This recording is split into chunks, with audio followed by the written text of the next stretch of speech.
Good evening everyone. Welcome to your chemistry class. We are doing chapter water. So today we will revise some definitions that we have done in the last class. So what is solution? Solution is a mixture of solute and solvent. Means one part is solid and second part is liquid. The solid part is called solute and the liquid part is called solvent. So what is solution? It is a mixture of, or it is a homogeneous means smooth mixture, same mixture, right? It is a uniform mixture, you can say that. It is the homogeneous mixture of two or more substance or solute dissolved in a solvent, right? It is a mixture of two substance or it is a mixture of solute and solvent. So what is solvent? How we will define solvent? A liquid which allows a solid to dissolve in it so as to form a solution. A liquid which allows a solid, liquid means a liquid part, liquid means liquid should be more in amount. A liquid which allows a solid to dissolve in it so as to form a solution. For example, in a sugar solution, when we are dissolving sugar in water, so water amount is more than the sugar amount, right? That means water is a solvent and sugar is a solute, right? So solvent always dissolves solute inside it. So what is solute? A solid which dissolves in a liquid to form a solution. The part that dissolves in the solvent is called solute. Concentration of solution. If the amount of solute in the solvent, is more, if the amount of solute in the solvent is more, then the solution is called concentrated solution or concentration of the solution. Same definitions for both of them, right? So the amount of solute present in the solvent is called concentration of the solution. Dilute solution, in which the amount of solute is less than the solvent, that solution is called dilute solution, right? Concentrated solution means gada. Concentrated solution, same definition of concentration.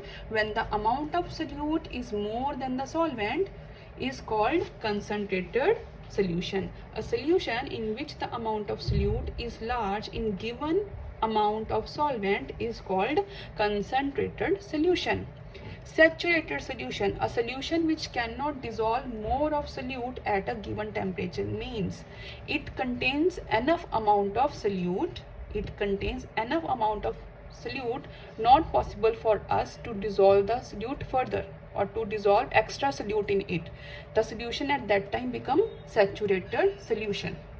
Now when we heat the saturated solution, it again changes into normal solution. That normal solution is called unsaturated solution. A solution which can dissolve more of solute at given temperature, means if we heat the saturated solution, it changes into unsaturated solution. Supersaturated solution, a solution which can hold more of solute at given temperature than the saturated solution, means in supersaturated solution the amount of solute is more than the saturated solution. It contains more amount of solute than the saturated solution.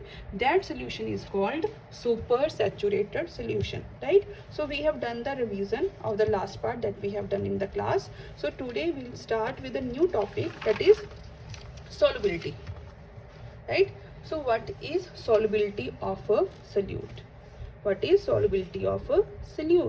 So weight of solute in grams, which when dissolved in 100 gram of a solvent at some particular temperature form saturated solution, is called solubility of solute, right? So how will we define solubility of solute? Means if we take solute in grams, and we are dissolving that solute in 100 gram of solvent at a given temperature, that solution should be a saturated solution and it should form a saturated solution, and that is called solubility of solute. Means the solute is dissolving in a particular solvent, right? Solvent means, solubility means dissolving, dissolve. So, or another definition of solubility is the maximum amount of solute that can dissolve in a known quantity of solvent at a certain temperature. Means the amount of solute that can be easily dissolved in a given quantity of solvent is called solubility, right?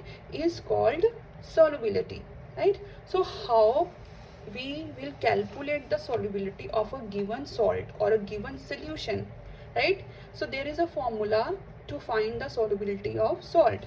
So solubility of salt is equal to weight of solute divided by weight of solvent into 100. This is the formula to find the solubility, and the weight should be in grams. As you know that amount of solute or amount of salt is very small, so the unit we use is grams, right?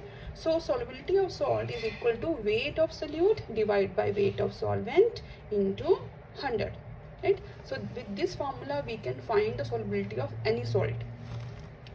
Now different substances have different solubility at different temperature. As you know that we have number of salts, and the dissolving power of each salt is different. The dissolving power of each substance or each solute is different, right?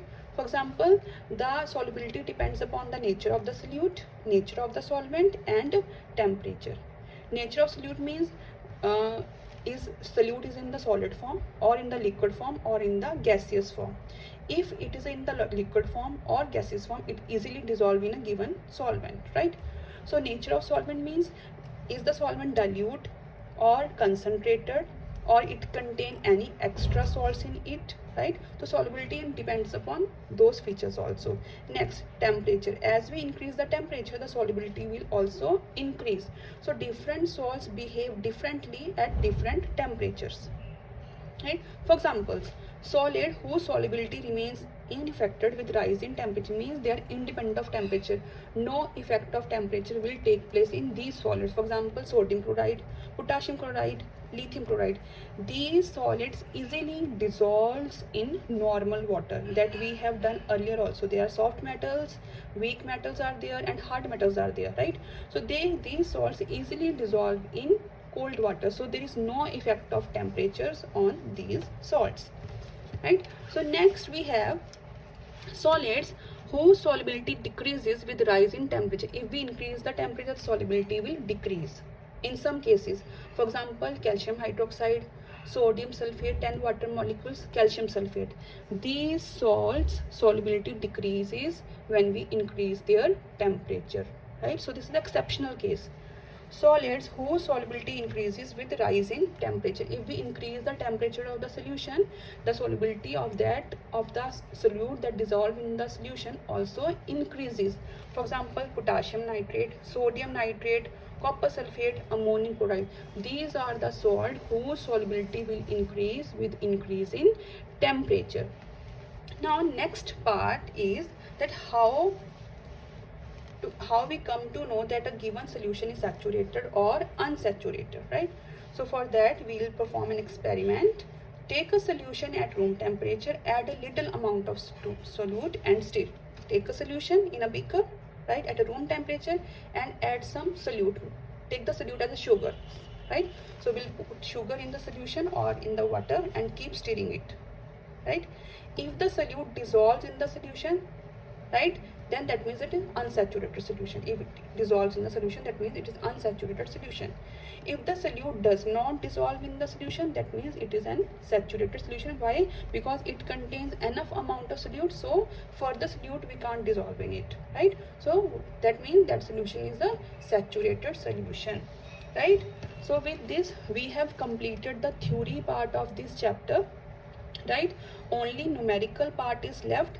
That part we will do in the Zoom class. Okay, hope you understand this part. Thank you so much.